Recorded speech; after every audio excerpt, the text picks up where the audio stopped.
Bom dia, boa tarde, boa noite para quem está nos assistindo. É um prazer ter vocês conosco. Estamos gravando agora esse pequeno podcast aqui com jovens adventistas de Itaboraí. E nós temos um convidado muito especial hoje. Uma pessoa que tem um testemunho de vida assim muito maravilhoso, um testemunho de conversão que exalta o nome de Deus, né?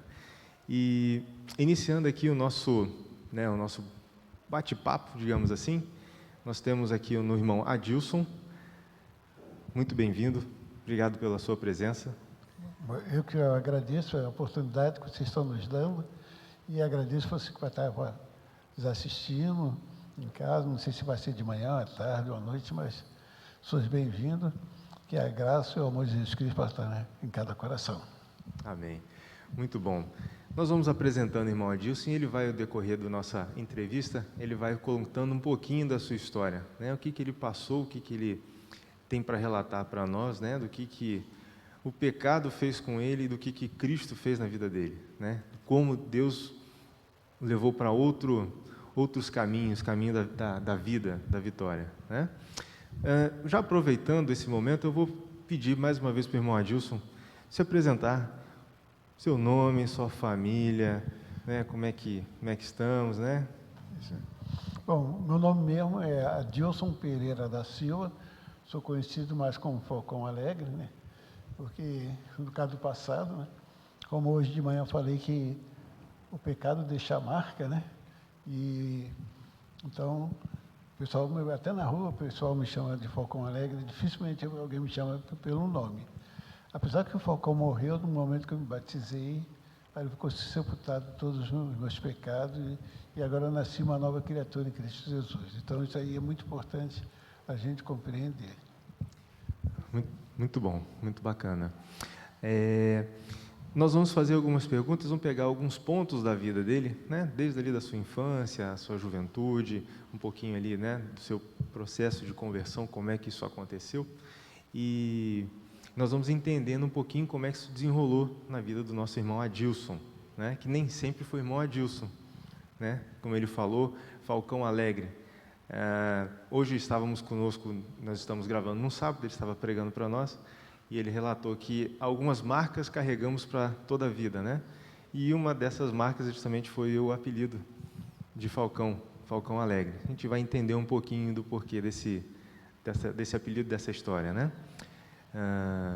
Nós temos também aqui o nosso amigo João Pedro, que vai estar participando conosco. Estou aqui presente também, né, como uma parte jovem aqui do nosso podcast, né, iniciante, né, recruta, né, mas a gente tem que sempre começar por alguma hora, né, então que esse podcast possa não só ser uma bênção para você que está aí nos assistindo também, né, mas para todos nós que queremos aqui aprender um pouquinho, né, através do testemunho de Adilson, né, que possa trazer um pouco mais, né, de como que era a vida, né, desse cristão, que às vezes tinha tantos problemas ali, né, e no início, antes, né, de ele se tornar ali, né, cristão, o que ele enfrentou, né? Então, vamos começar.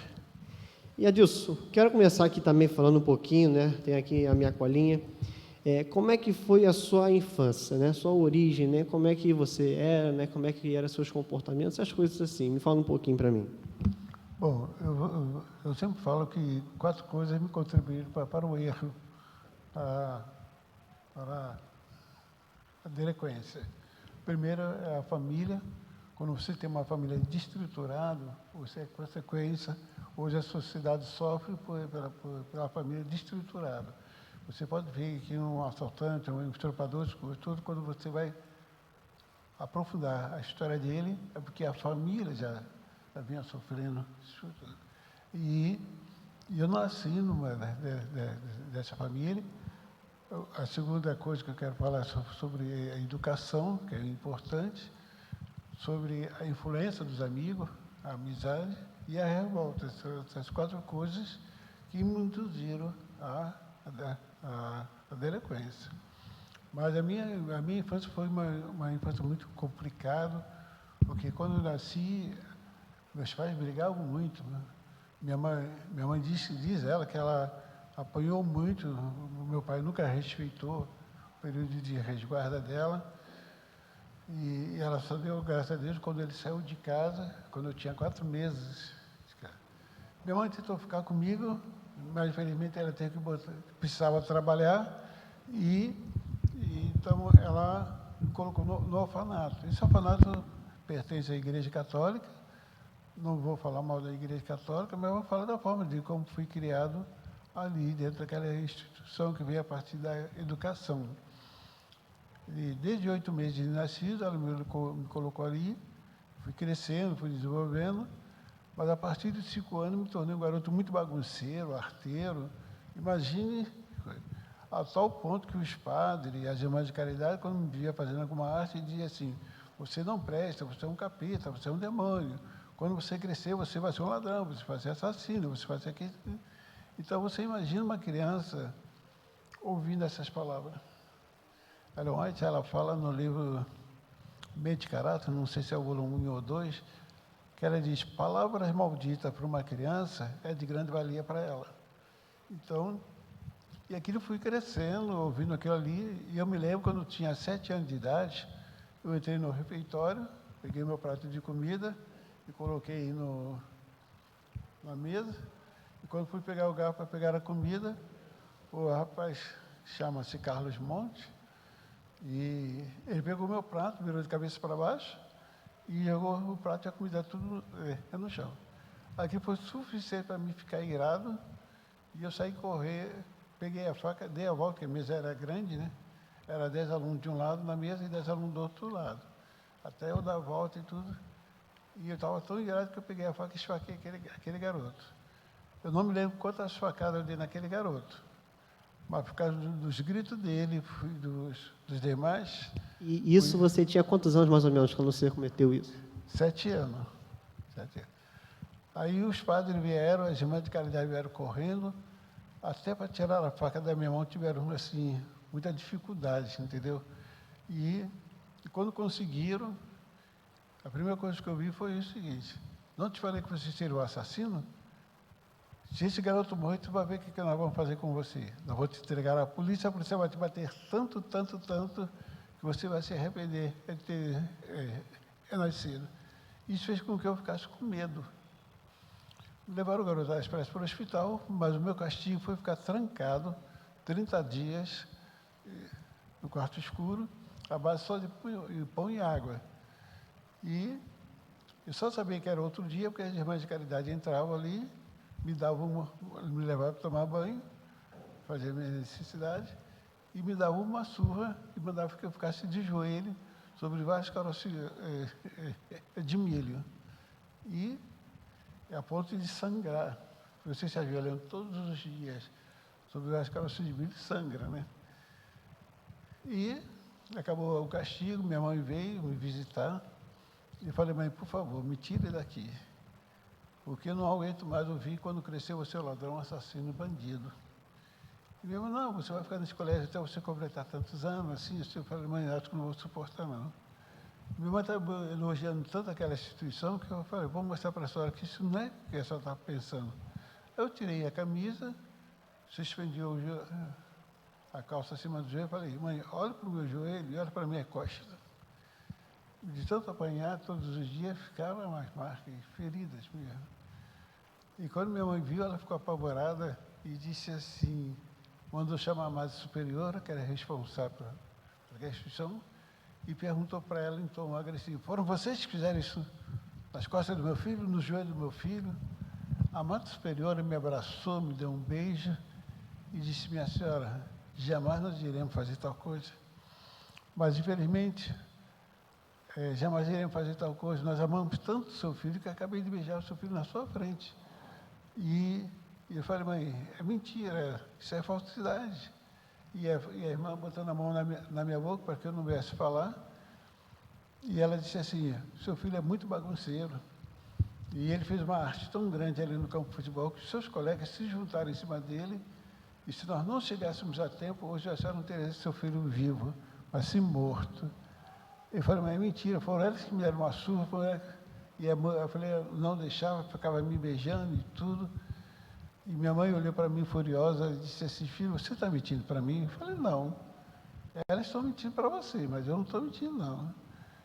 E minha mãe disse assim: filho, você nunca mais vai mentir para mim. Eu falei: mas eu não estou mentindo para a senhora. Minha senhora, traz uma correia aqui. E trouxeram uma correia e minha mãe me deu uma surra. E eu, dali em diante, passei isso revoltado. Não queria ver minha mãe nem pintada a ouro, enfim, por causa disso. O tempo foi se passando, quando faltavam alguns dias para me completar 8 anos de idade, minha mãe veio me visitar. Minha mãe só tinha um direito de me visitar uma vez por mês, era o terceiro domingo de cada mês. Fora disso, ela não poderia ir lá me ver. E numa dessas, minha mãe disse assim, ó, daqui a 2 dias, você vai completar 8 anos de idade. É o seu aniversário, dia 9 de maio, então eu queria fazer alguma coisa para você. E eu olhei para minha mãe e disse assim, mãe, eu odeio a senhora.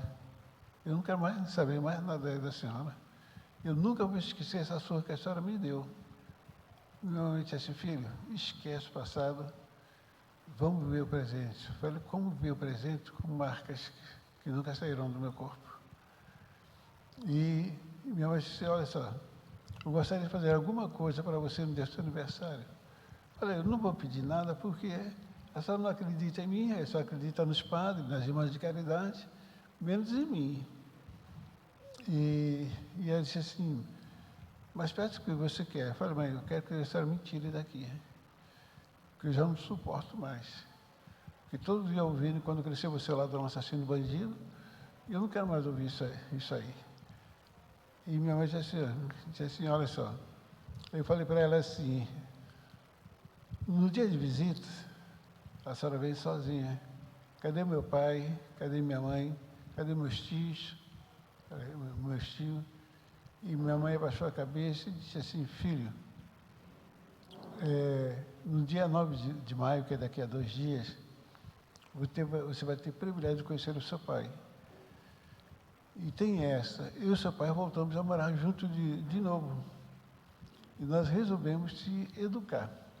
Você nunca mais vai pisar os pés nesse orfanato. Eu falei, mas a senhora está falando a verdade? Você vai poder conhecer o seu pai, os seus tios, enfim. Eu fiquei feliz daquilo ali. No dia 9 de maio, minha mãe me tirou daquele orfanato, me levou para um bairro chamado Padre Miguel. E ao chegar em Padre Miguel, saltamos do ônibus. Minha mãe disse assim, filho, você está vendo aquele homem lá embaixo, correndo de braços abertos? Falei, estou. Aquele homem é seu pai, corra e vai abraçá-lo. E eu saí correndo feliz da vida, porque eu ia poder abraçar o meu pai, sentir o cheiro do meu pai, enfim, ver a cor dos olhos do meu pai. Mas quando faltavam uns 20 metros para nós nos aproximarmos, 8 PMs entraram na minha frente. Um deles me segurou e os outros começaram a metralhar o meu pai. E eu não estava entendendo a cena que estava acontecendo. E mesmo assim, me puxei, consegui me soltar do PM. E por minha causa, eles pararam de atirar no meu pai, mas meu pai já estava caído no chão, dando seus últimos suspiros. Consegui abraçar o meu pai e meu pai olhou assim para mim, deu um sorriso, só disse uma palavra, filho, e morreu. Agora eu fiquei olhando para aqueles 8 PMs, nenhum deles falava nada. Olhei para minha mãe começou a chorar, e olhava para os PM, todos sérios, e eu comecei a entrar em desespero, peguei o corpo do meu pai, comecei a sacudir, pai, fala alguma coisa. Morto não fala, né? Mas um dos PM muito fortes, ele me pegou pela camisa, me suspendeu e me jogou longe. Sacou da sua arma, apontou para mim e disse assim, garoto, eu não vou te matar. Vai ver quando você crescer, não se torna igual a esse, porque o seu fim vai ser o mesmo. E eu não entendi aquilo.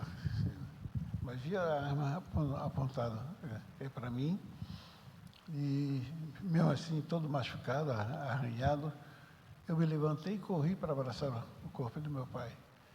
E quando eu estava naquele desespero, novamente aquele PM me pega e me joga longe.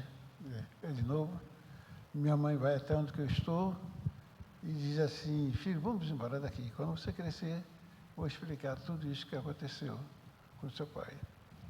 Mas de tanto gritar que eu perdi a voz, fiquei internado 3 meses no hospital, chamado Hospital Zacarias, ali, hoje é em frente a Rio Sul, é o shopping, né, Rio Sul. E fiquei ali internado uns 3 meses, não recuperei a voz, mas fiquei com trauma, né? Passei a ser um garoto gago por causa disso. E minha mãe disse, você vai ter que voltar para o orfanato, e nesse orfanato você vai ficar ali até você completar 18 anos. E essa foi a minha infância, assim, tudo. A sua família era, assim, muito desestruturada para o que você, assim, estava presenciando, né? E devido a isso, né, você teve ali, com o impacto da morte do seu pai, acredito, né, que foi ali um baque muito grande para você, né? E aí você provavelmente tinha pensado assim, poxa, cara, eu não gosto de polícia. Polícia é uma coisa muito ruim, porque você presenciou ali, bem na sua frente ali, entendeu? Eles matando seu pai, e você deve ter ficado ali numa fúria danada, você fala assim, caramba, cara, não tinha que acontecer isso comigo. Eu quando, para ver que a nossa escola, o nosso orfanato, não havia uma escola, a gente tinha que estudar fora. E um inspetor na frente, outro atrás, nos guiando. Mas no meio do percurso, se eu visse passar uma rádio patrulha, eu levava dentro da minha pasta pedra. Então eu passava na rádio patrulha e começava a jogar pedra na rádio patrulha, enfim. O PM dizia, por que você está jogando pedra na gente? Foi falar, porque eu odeio vocês. Vocês mataram meu pai e quando eu crescer eu vou matar vocês também. Então já desde pequeno eu já estava tramando como matar os policiais que mataram assim, o meu pai. Adilson, a gente entende, pelo que você já vem contando, uma infância muito dura, muito difícil, né? Muitos traumas muito fortes e coisas que carregava, né, por um bom tempo de vida aí. Mas qual era na sua cabeça ali a ideia de família? O que era uma família para você? Eu não tive noção de família. Eu não tive um pai presente, uma mãe presente, que eu pudesse abraçar, beijá-la, dizer, mãe, benção, pai. Eu não tive isso. Então, por exemplo, até para hoje, para mim, casar, tive até dificuldade, porque eu não sabia o relacionamento. Para mim, o casamento passou a ser só o prazer sexual, mas não assim, um relacionamento de pai para filho, isso, porque eu não tive isso, entendeu?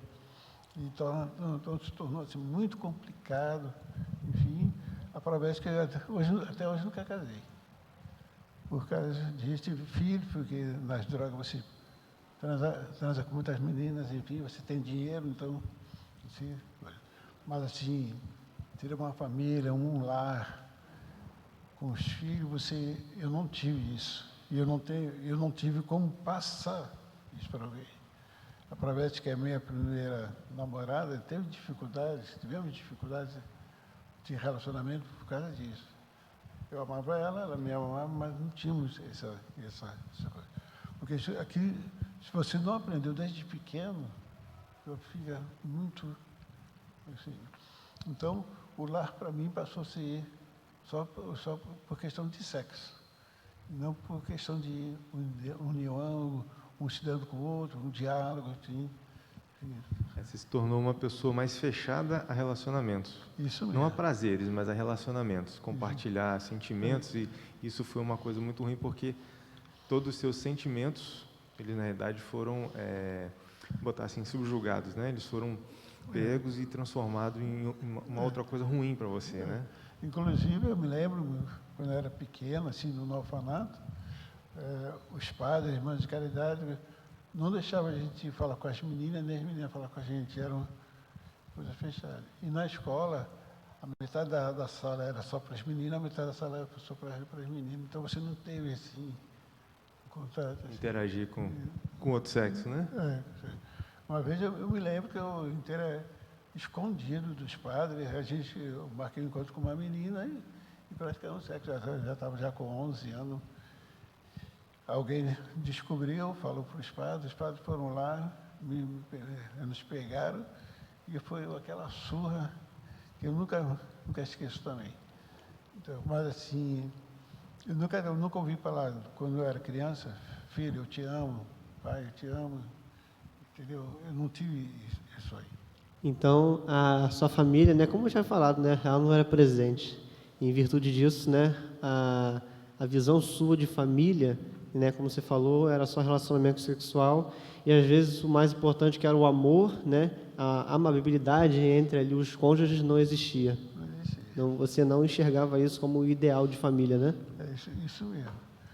E eu até às vezes falo nas minhas pregações que aquela frase que eu coloquei, pai, ame seus filhos antes que um traficante adote, porque realmente a criança, ela não é amada, se alguém amá-la, a criança vai se entregar. Eu me entreguei ao mundo do crime porque alguém me amou. Dava tudo que eu queria, enfim, e foi um traficante com 10 anos, comecei a usar droga com 9 anos, e 10 anos eu já comecei a roubar. 10 anos foi o meu primeiro crime, né? Participando de assalto. E ali foi. Depois eu falei para minha mãe que eu não ia mais ficar naquela instituição. Minha mãe me bateu e ela disse, você vai ficar aí até você completar 18 anos.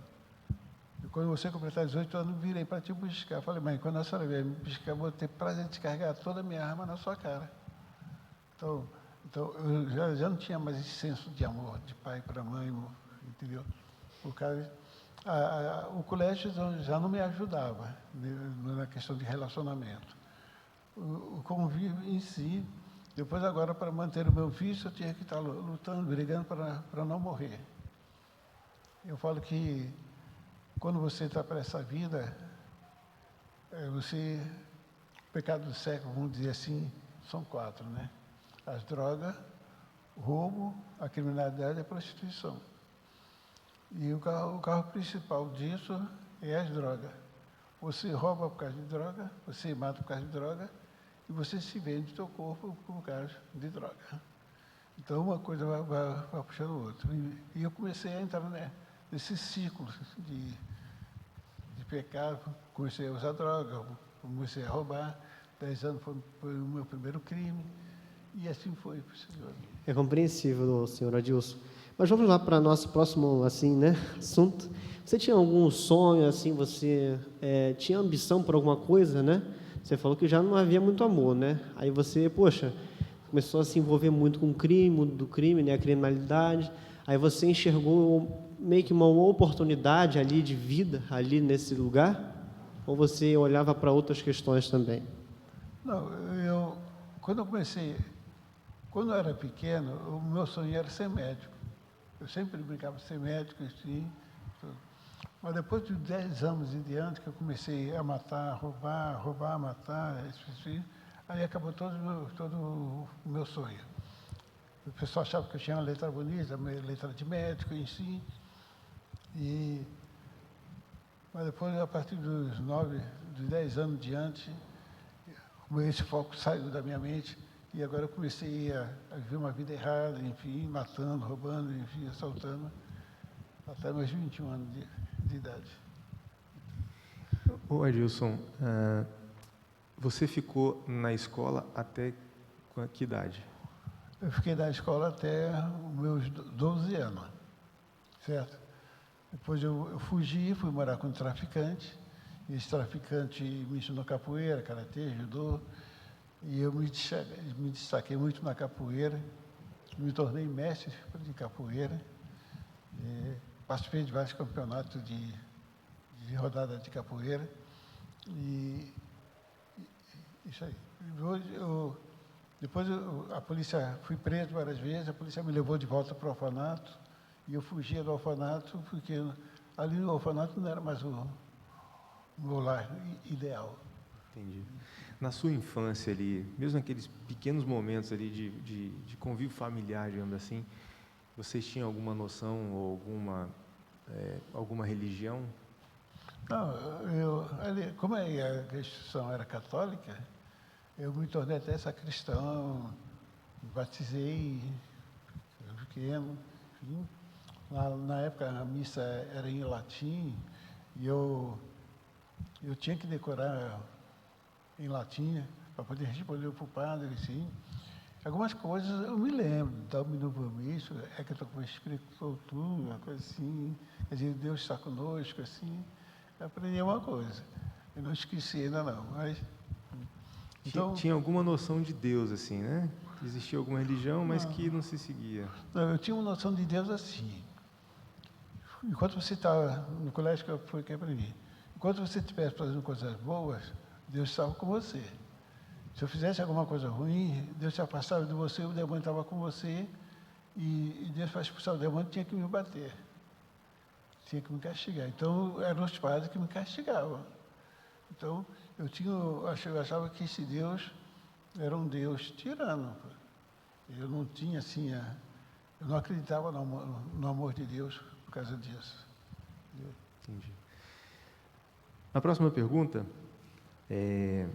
bom, vou emendar esse momento que o senhor já falou, né? Aos 12 anos de idade, você saiu do colégio, fugido, né? E aí, depois disso, você vai para um local morar com um traficante, não é isso?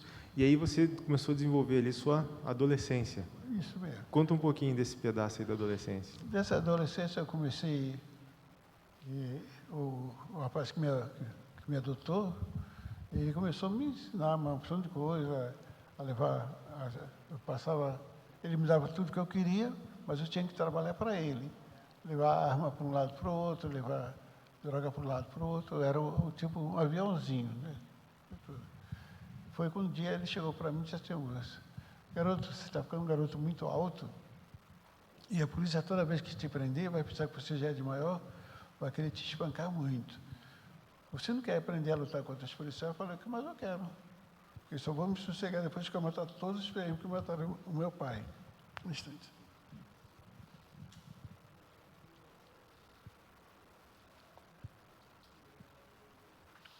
Então, ele perguntou, você sabe o quartel que eles frequentam? Eu sei. Então, vamos fazer o seguinte, eu vou te ensinar capoeira, karatê e judô. Quando você estiver pronto, a gente vai correr atrás do teu prejuízo. E assim foi.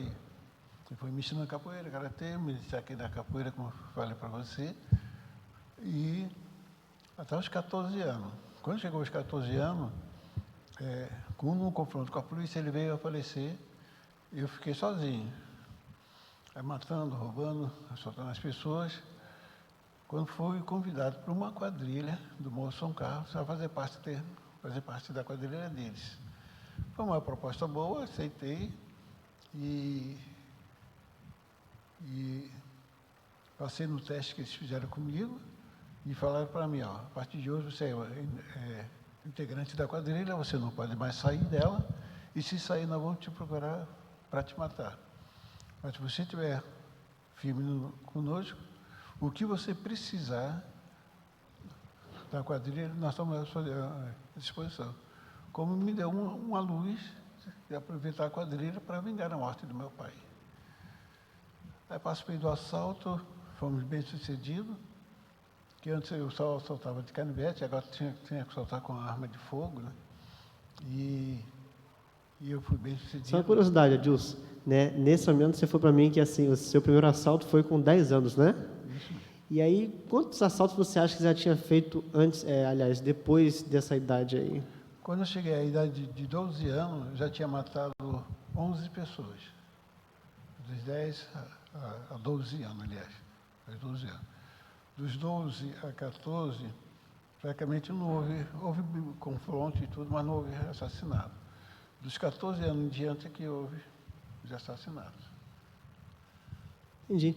Não, então, a gente estava falando mais um pouquinho sobre esse mundo do crime seu, né, sobre como você entrou, como que você progrediu. Aí você falou dessa parte aí que você começou a se desenvolver nesse lugar. E aí eu lembro de uma vez o seu testemunho, né, que se delonga lá na parte da prisão, que depois você teve ali sua cura, né, mas até lá, o que aconteceu? Você conseguiria fazer um resumo do que até lá que aconteceu? Bom, aos 14 anos, a pessoa que me adotava faleceu, me envolvi com a quadrilha do Morro São Carlos. O pessoal gostou da minha agilidade, do meu comportamento. Eles já sabem que eu era muito inteligente. Aí fui participando com eles E a minha função era conduzir menores para as drogas, alixar menores para as drogas. E nesse período, eu aproveitei o pessoal da quadrilha para vingar a morte do meu pai. Então, eu consegui matar os 8 PM com a ajuda desses meus colegas. E um ano que eu já estava na quadrilha, nós fizemos um corta-assalto a banco, que aí passei a roubar banco, o pessoal da quadrilha. E no corta-assalto, o chefe veio a morrer e muita gente veio a morrer. Eu fui baleado, 2 tiros na perna, um no braço, e um na barriga. Isso, eu tenho marcas até hoje de tiro.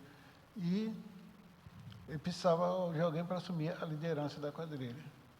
Foi quando o pessoal da quadrilha resolveu me colocar para ser o chefe da quadrilha. Só que eu tinha, na época, não tinha nem 14, não tinha nem 15 anos, faltava 2 meses aí para mim assumir a liderança.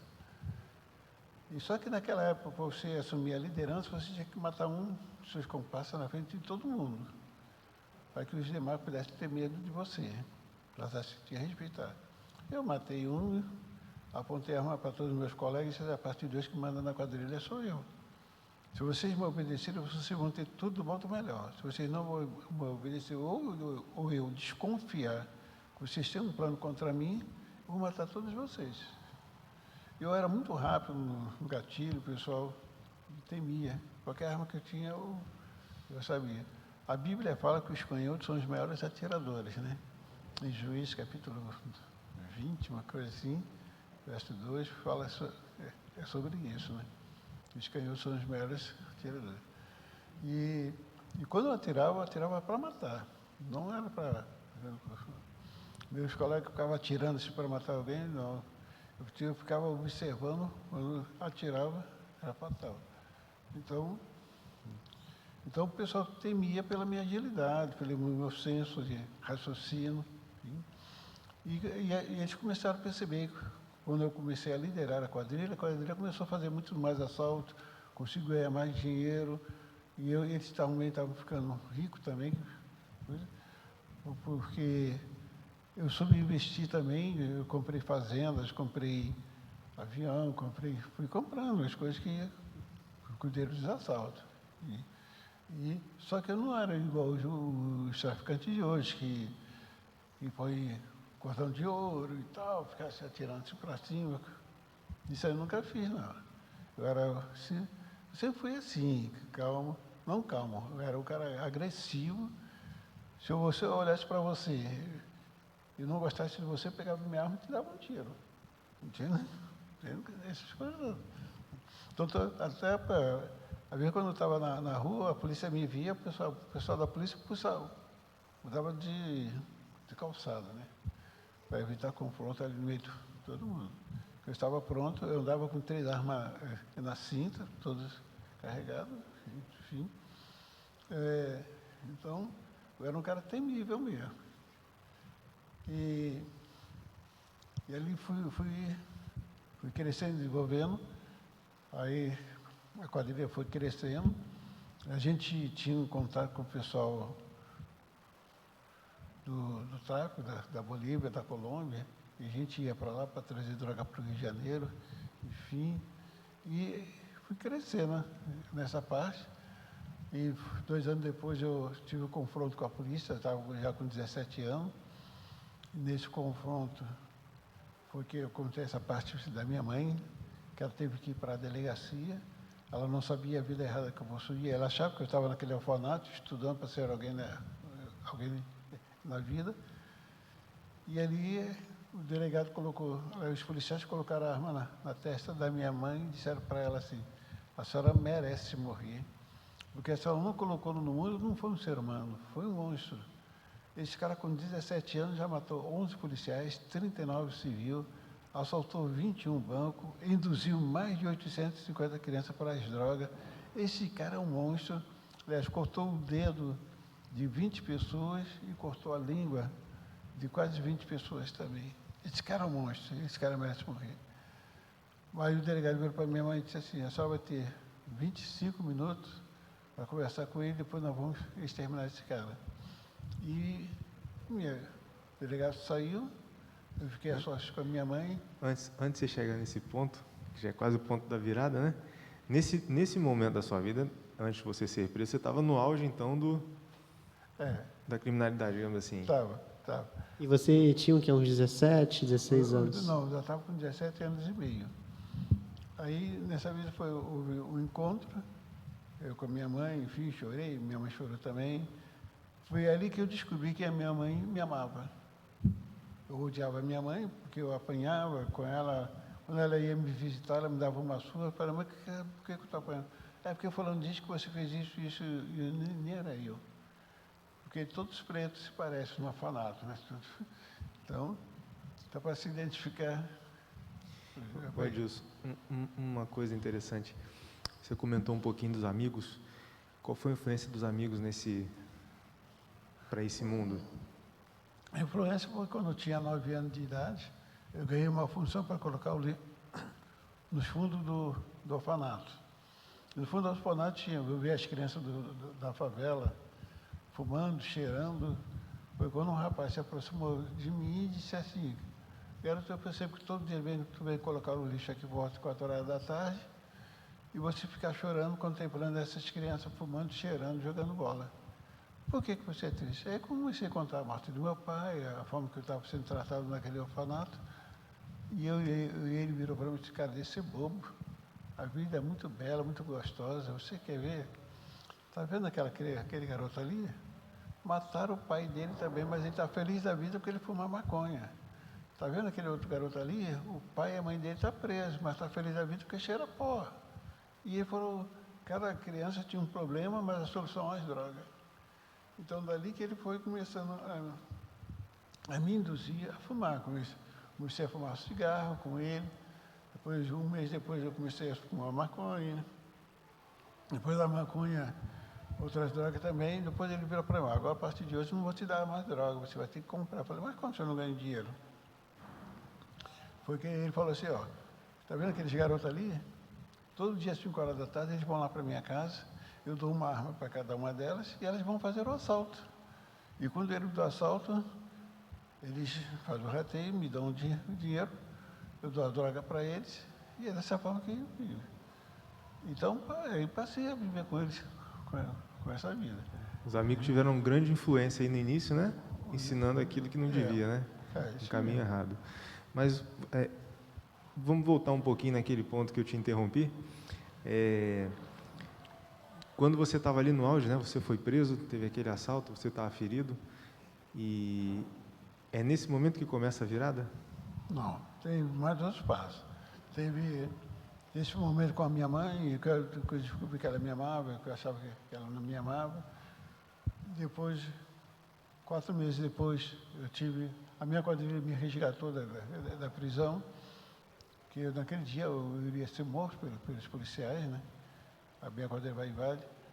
Aí, 4 meses depois, eu estou no aterro do Flamengo, usando droga, quando eu sou cercado por 5 PM. Aí, o sargento, ele me reconheceu. Na época, o aterro do Flamengo não estava em época de construção, estava em obra ainda. E ele virou para mim e disse assim, seu nome não é Adilson? Eu falei, como é que o senhor sabe?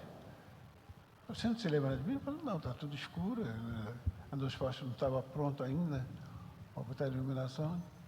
Ele dizia, eu sou aquele rapaz, eu sou mestre de capoeira, e muitas vezes, em campeonato de salto capoeira, eu fui juiz da sua luta.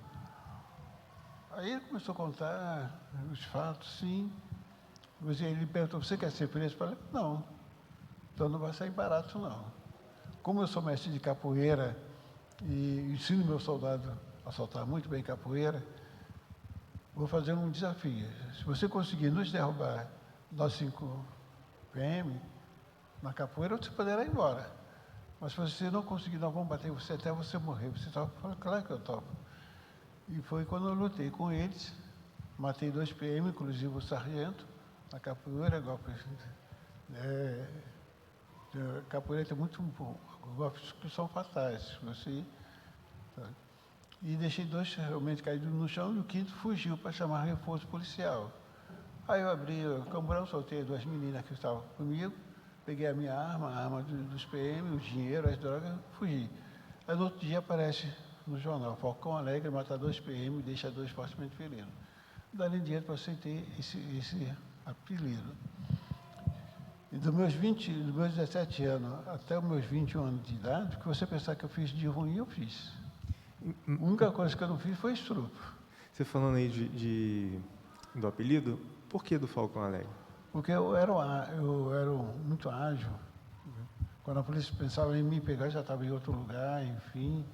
E quando eu lutava com os PM, não só com os PM, como com o pessoal da Polícia Civil e tudo, eu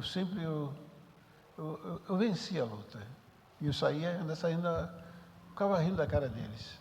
Então, pela minha agilidade, pela forma que eles estão, foi por isso que eles me puseram o apelido de Falcão Alegre. E assim, só uma curiosidade também, né? Você se sentia assim mal quando você, assim, porque às vezes as pessoas falam, né, que depois que você mata a primeira pessoa, você fica tranquilo, né? Fica começando a ficar mais fácil, né? Você não sente nada, né? E às vezes a gente pergunta assim, tá bom, mas será que essas pessoas que viviam praticando essas coisas, essas atitudes, essas ações, será que elas não sentiam um peso na consciência? Falavam assim, cara, nossa, eu estou levando uma vida tão ruim, eu estou fazendo coisas tão erradas, né? E às vezes a gente pensa assim, né? Poxa, cara, eu deveria parar com isso, né? Aí eu queria perguntar, né, para o senhor se você sentia assim, né, algum peso sobre isso, falava assim, nossa, cara, eu tenho que parar com isso, né? O que você tem a dizer? Em Provérbios, capítulo 4, o verso 15 até o 16, 14, 15, 16 diz assim: não entre na vereda do perverso, nem siga pelo caminho dos maus. Evita-o, não passe por ele, desvia-te dele e passa de largo. Pois não dorme, preste bem atenção, pois não dorme enquanto não fizer mal. Foge dele o sono, se não fizer tropeçar alguém. Então, isso passou a ser o meu prazer. Eu só me sentia bem se eu tivesse feito mal a alguém. Entendeu? O perverso, ele não dorme enquanto não praticar perversidade. E quando eu chegava em casa, que eu percebi que eu não tinha feito nada de ruim para alguém, eu voltava para a rua para dar tiro em alguém, para dar soco, agredir alguém, roubar alguém, para me sentir feliz. Entendi. Ô Edilson, conta pra gente aí como é que foi a sua conversão. A minha conversão, quando eu já estava com 21 anos de idade, num cerco policial, numa emboscada que a gente chama policial, foi que ele veio 6 tiros, né? 2 na perna, 2 na barriga, 1 no braço, um pegou de raspão na cabeça, eu caí no chão, e eles me levaram para a prisão. Ao chegar na delegacia, o delegado disse assim para mim: Falcão, graças a Deus que nós conseguimos te capturar. A imprensa não sabe que você está aqui, podemos te matar, pegar o teu corpo e jogar na rua. E dizer para a imprensa que o protocolo dele fez isso por quebrar de sigilo. E ele começou a falar uma opção de coisas e disse: Falcão, eu não vou te matar. Mas eu estou com ódio de você, estou querendo te matar, mas não vou te matar, não. Como você já matou mais de 20 policial, aqui vai entrar 5 policiais com K-70, eles vão te arrebentar você todinho. Você já está sangrando por esse pelo estilo que você recebeu, e depois nós vamos colocar você na solitária e você vai ficar ali até você morrer. Ele chamou os 5 policiais, me deram uma surra, me quebraram o braço, o antebraço, a coluna, e me colocaram na solitária. Solitária é o tamanho dessa pedra aí, 1 por 1, é um buraco no meio, para você fazer sua necessidade fisiológica. Aí você é obrigado a dormir sentado, porque eu tenho 1,87 m para dormir num lugar de 1 metro, entendeu? E ele disse, e eu gemia de novo, porque sangrava, né? Não podia se mexer, que os ossos doíam, enfim. E eu fiquei quinta, sexta, sábado e domingo. Quando foi no domingo, o carcereiro pensou que eu já estava morto. E o carcereiro, ele não colocava comida para mim, ele colocava, em vez de colocar o prato para me pegar e comer, ele jogava a comida caía sobre o meu corpo. Braço quebrado, mão quebrada, como é que você vai fazer para comer? Não tem como. Tá? Então eu tinha que comer igual cachorro, né? A comida que caía na minha frente, comia, mas que caía nas minhas costas, as coisas todas, não tinha como. Então, era os ratos que comia no meu lugar. Não tinha como tirar roupa para fazer minha necessidade fisiológica, eu tenho que fazer na própria roupa mesmo. Então, você imagina, você 4 dias, com roupa suja de fezes, sangue podre, comida azeda, e como ficou aquela cela? Insuportável de cheiro. Quando ele abriu a cela, ele botou a mão no nariz e acendeu a luz da cela. Quando ele foi me abaixar para me puxar para mandar meu corpo para o ML, eu me mexi, ele se assustou, disse que Falcão, tu não morreu?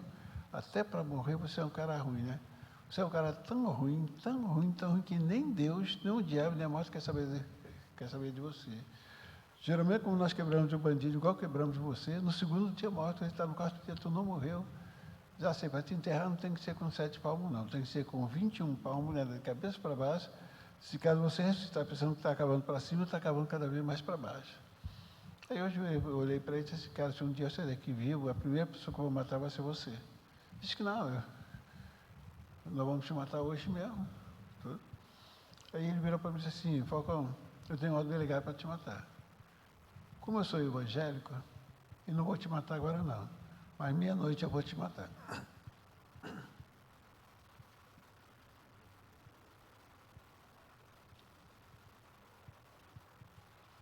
Eu vou colocar um rádio para você ouvir o programa da minha igreja, que vai começar agora às 8 horas da noite. Só que eu não acredito que Deus possa fazer mais nada por você.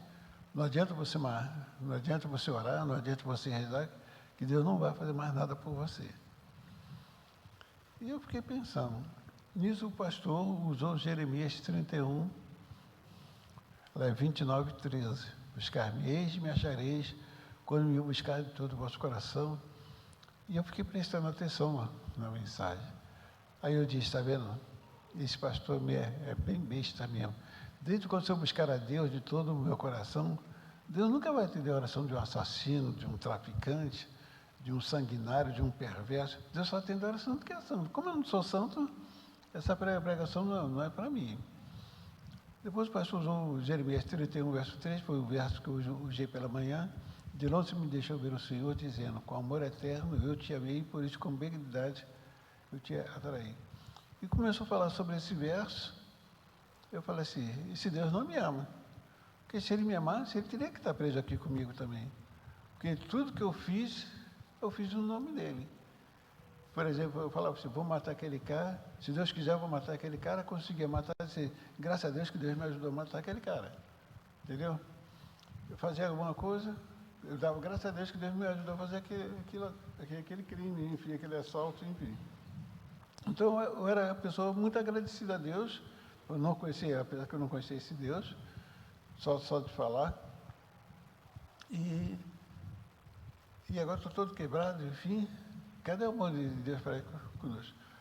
Foi quando o pastor disse assim, você que está na solitária, entre a vida e a morte, Deus nessa noite está te dando a única oportunidade para você ter encontro com Ele. Se você buscá-lo, você poderá ser beneficiado. Se você não buscá-lo, ele não poderá fazer mais nada, é por você. Acabou o programa, o carcereiro veio, deu um grito na cela. Como é que é, Fogão? Gostou do programa?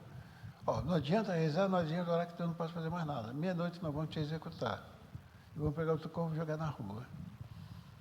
E ele tirou o rádio, apagou a luz da cela, e agora eu fiquei pensando na mensagem. Eu falei, bom, o carcereiro diz que não adianta eu rezar e orar, mas o pastor disse que eu buscar a Deus de todo o meu coração, Deus vai ser a solução do meu problema. Aí eu resolvi falar assim para Deus, Deus, eu não sei rezar, não sei orar, mas se tu é um Deus de amor misericordioso, conforme o pastor falou na rádio, se tu me ama realmente, que tu apareça aqui na minha frente que eu quero te conhecê-lo. E fiz 3 vezes esse pedido, não aconteceu nada. Aí eu fiquei com muita ira e disse para mim mesma, está vendo? É por isso que eu detesto os evangélicos, são tudo bando de mentirosos. Eu vou fazer o seguinte, se um dia eu sair daqui vivo, eu vou lá na rádio, vou matar esse pastor para ele nunca mais pregar. É mentira. E quando eu acabei de falar essas palavras em pensamento, que eu já não tinha mais voz para falar, eu já estava sentindo o sabor da morte, 4 dias sangrando, enfim, foi que apareceu um foco de luz. Esse foco de luz no teto começou a aumentar, o clarão, se tornou muito mais forte que o sol de meio-dia no verão, a ponto de sair lágrimas dos meus olhos, porque estava tentando forçar para ver quem estava atrás da luz. E quando eu falei assim, está vendo? Esses policiais são bons mesmo. Não sei para que eles pararam tão forte em cima de mim, se eu estou todo quebrado, fedorento, imundo. Mas quando ele tentar me resgatar daqui, no que eles me pegaram, uma dessas costelas que está quebrada, poderá fora o meu pulmão, o meu coração, acabou a minha vida. Aí foi quando eu acabei de falar isso em pensamento, foi que eu ouvi uma voz me chamar. Adilson, Adilson, Adilson, tu não estás só, eu estou contigo. E eu tomei aquele susto, falei, todo mundo me chama de Falcão Alegre, agora essa pessoa me chamando pelo meu próprio nome.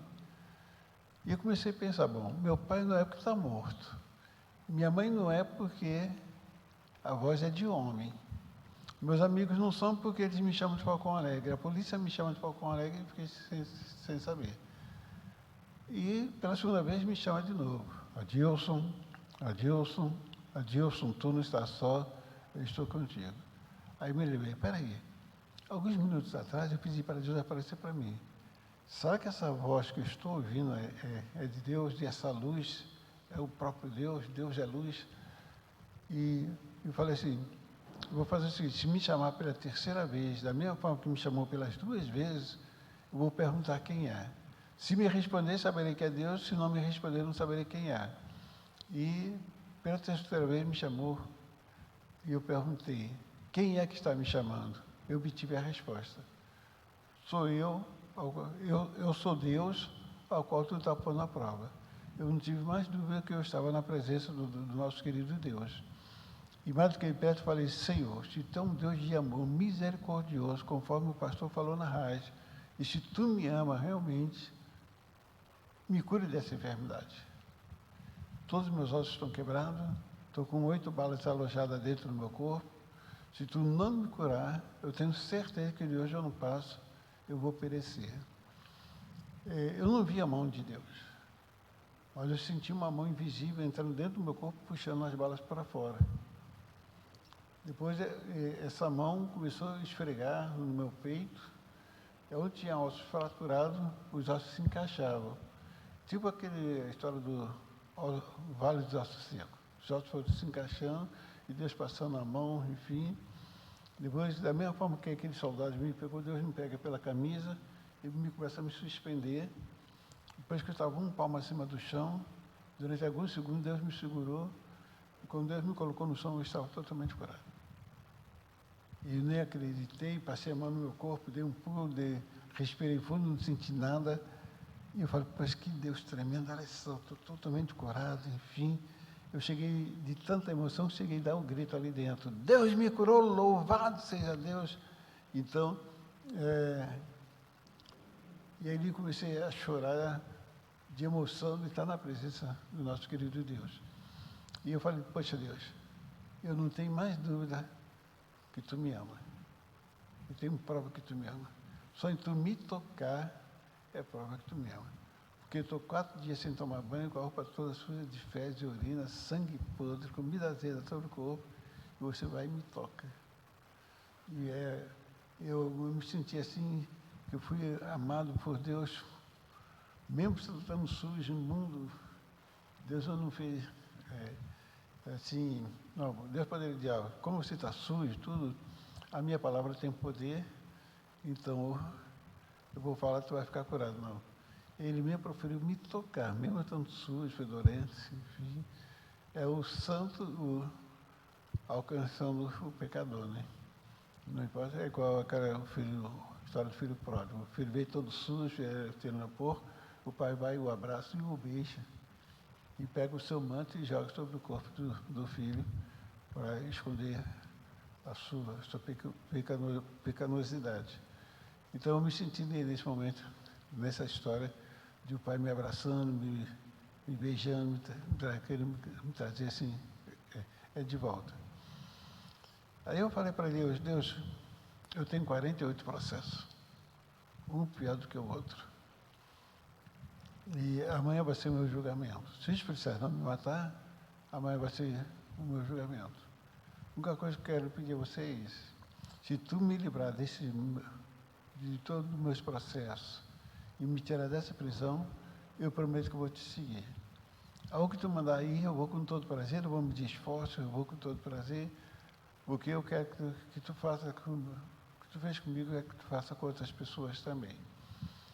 E a luz desapareceu, o carcereiro veio, aí eu comecei a tomar banho, tinha 4 dias sem tomar banho, tinha aquela roupa imunda, enfim. Eu consegui achar o registro, deixa eu ver, que a sala é totalmente escura, né?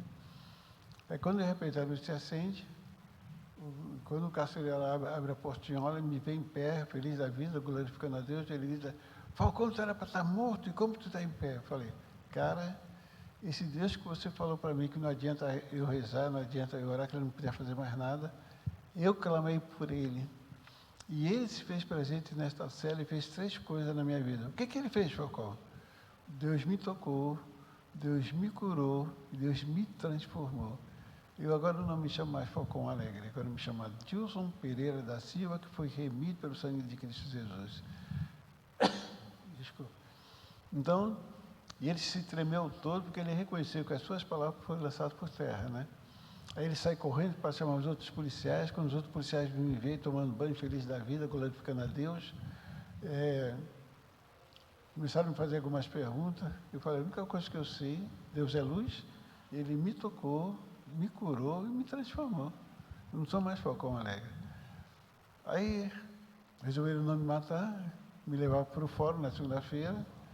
E quando foi quarta-feira, para resumir a história, quando foi quarta-feira, faltava 1 minuto para 6 horas, me aparecem 3 advogados, 3 pessoas que eu nunca tinha visto, altos, fortes, louros, dizendo que eram meus advogados, e se apresentaram para o delegado, e eles...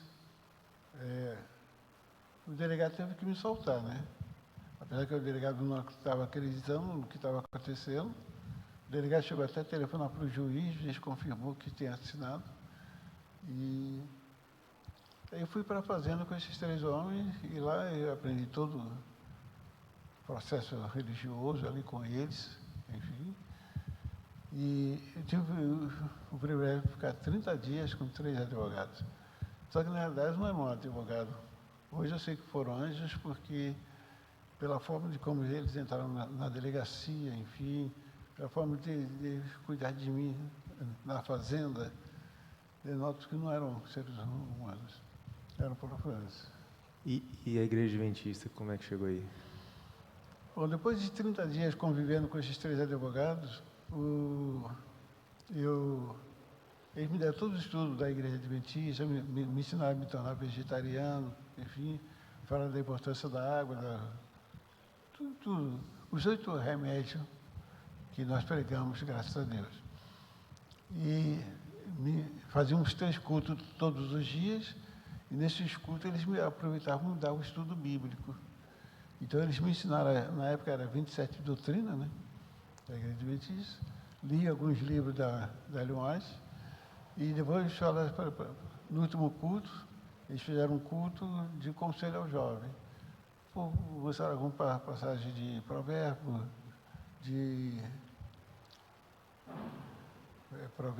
mostraram algumas passagens de Eclesiastes, enfim, falando do jovem, sobre a juventude, né? E me aconselharam todo mês, final do mês, eu lesse 2 livros, para ver se eu estava vivendo o cristianismo autêntico. E hoje eu tenho esse costume de ler o Provérbio 3 e Jó 29, né? Porque ali está o verdadeiro sentido do cristianismo. Aí ele fala assim: volta para o Rio de Janeiro, procura uma igreja que guarda os mandamentos de Deus, que tem a fé em Jesus Cristo, porque essa igreja verdadeira é a menina dos olhos de Deus. Eu perguntei: qual o nome dessa igreja? Ele falou: não vamos falar, você vai ter que procurar. Vim para o Rio de Janeiro, comecei a procurar a igreja, enfim, levei 2 anos e meio procurando a igreja. Eu entrava numa igreja, não tinha o que eu tinha aprendido, eu saía, né? Às vezes discutia até com o pastor, enfim. E um dia eu estava numa praça, em Botafogo, uma praça que dá em frente à a subida do Morro São Carlos, e eu falei para Deus o seguinte: poxa, Deus, aqueles 3 homens que me deram estudo bíblico, me provaram biblicamente que tu tem uma igreja verdadeira. Só que já estou 2 anos e meio e não achei essa igreja. Eu vou lhe fazer um desafio. Se tu hoje, agora, não me mostrar a tua igreja, eu vou voltar para o crime de novo. Porque perdido por perdido acaba logo com a minha vida. E quando eu olhei para frente, não cheguei nem a dizer a mãe, eu me deparo com 2 desbravadores, com alguns folhetos em mão, até esqueci de trazer, separei para trazer, e dos Arautos do Rio na década de 73. E eles pararam na minha frente, sentaram do meu lado, começaram a falar sobre anjos. Aí eu falei para Deus: Deus, se esses 2 garotos que estão uniformizados estão falando sobre anjos, se eles pertencem à sua igreja verdadeira, que eles falem comigo agora. O que mais falou, pegou o folheto e me deu, disse assim: moço, os Arautos do Rei estão fazendo uma série de conferências e esse é o seu convite. Eu li o convite, achei muito bonito. E eu falei assim: vocês são de que igreja? Adventista Sétimo Dia. Eu falei: nunca ouvi falar nesta igreja. Eu falei: de tantas igrejas, menos a de vocês. Me fala um pouco da doutrina de vocês. E ele começou a falar sobre o sábado, sobre os 10 mandamentos, sobre o santuário, os usos investigativos. Justamente essa igreja que eu estou procurando. Me leva lá. E eles me levaram para a igreja de Botafogo, me apresentaram para o pastor César, pastor Roberto Conte, que era o orador do quarteto. Da voz da profecia era o tio dele, que era o pastor Rabelo, e ele era sobrinho. E depois ele disse assim: você sobe, que a igreja de Botafogo é em cima, né? A minha surpresa foi que, quando eu entrei dentro da igreja, algumas pessoas me reconheceram, alguns queriam sair da igreja, enfim, porque achavam que eu era um dos maiores bandidos, achavam não, que tinham certeza, né? E que eu poderia estar ali para assaltar os irmãos, as irmãs, enfim, foi aquela confusão toda. Mas, graças a Deus, ao ouvir a mensagem, eu percebi que era a mesma mensagem que eu tinha ouvido na prisão. Escarmiei, todo aquele processo todo. E quando eu olhei para a janela do lado esquerdo, a mesma luz que me apareceu na cela, e a mesma voz me chama: Adilson, Adilson, Adilson, fica aí aqui, porque esta é a minha igreja verdadeira e a menina do meu santuário. Eu não tive mais dúvida que eu tinha achado a igreja verdadeira. Então, Adilson, né, para a gente dar uma finalizada com chave de ouro, queria que o senhor deixasse, né, aqui para o nosso programa de hoje, né, que a gente tem aqui muitas pessoas expectando, né, para a mensagem do Senhor, né, que você deixasse uma mensagem para os jovens, né? A nossa sociedade jovem hoje, você sabe como é que está, né, moralmente e eticamente falando, muito distante de Deus, né? E pegando também um pouco da parte que o senhor vivenciou, né, das suas experiências como criança, como adolescente, como jovem, e logo depois como adulto, né, e agora, né, com a idade mais avançada. E fale aí um conselho, né, uma mensagem sua que o senhor tem para dizer para nós jovens que hoje estamos aqui. Eu quero que você, jovem, leia comigo 1 Timóteo, capítulo 4, verso 12, 13, 14. Acho que eu falo para o nosso jovem que foi o maior legado que Paulo pôde dar para Timóteo. E toda vez que um juvenis, um jovem faz aniversário, eu dou como presente espiritual esse verso, que o verso 12 diz assim: ninguém despreze a tua mocidade, pelo contrário, torna-se padrão dos fiéis na palavra, no procedimento, no amor, na fé e na pureza e no poder do Espírito Santo. Até minha chegada, aplica-te a leitura, exortação ao ensino. Não te faça negligente para com o dom que há em ti, o qual foi concedido mediante profecia com a imposição das mãos dos presbíteros. Medite essas coisas, nelas se dirige, para que o teu progresso todo seja manifesto. Tenha cuidado de ti mesmo e da doutrina. Continua nestes deveres, porque fazendo assim salvará tanto a ti como aos teus ouvintes. Eu gosto mais do verso 13, 12, que diz assim: ninguém despreze a tua mocidade. Eu tenho orado muito pelo jovem para que essas 6, 7 coisas que Paulo nos aconselha, ele possa vir. Então, esse padrão dos fiéis, você tem que ser fiel. Na palavra, a tua palavra tem que ser sim, sim. No procedimento, a sua conduta, a sua roupa deve mostrar para você, para as pessoas que você é diferenciado, você é um homem ou uma mulher de Deus. No amor, você tem que amar a Deus sobre todas as coisas, a sua família, o seu próximo, enfim. Na fé, você tem que ter a fé robusta, como a fé de Daniel, do José do Egito, enfim.